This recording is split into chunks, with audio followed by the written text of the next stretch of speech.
انا اعرفه ان لو حضرتك مفيم العربيه والفميه مش مثبت على الرخصه فدي مخالفه.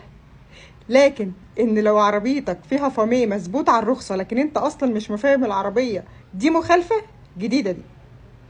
انا عربيتي الفميه بتاعها مثبوت على الرخصه لان هي جايه من بره كده، بس انا عشان الفميه ده بيخيلني وما بعرفش اشوف منه المرايات كويس، مش بعرف اسوق، فشايله الفميه من على العربيه. وقفني ظابط وبص على الرخص، لقى ان الزجاج الجانبي والخلفي ملون، ولقى ازاز العربيه شفاف عادي. فسالني على الفاميه، قلت له ان انا شايلاه علشان بيخيلني ما بعرفش اسوق منه. فقال لي ان لا، طالما ده من مواصفات العربيه لازم يكون موجود في العربيه. ايوه يعني انا اعمل لكم ايه دلوقتي؟ يعني مش فاهم.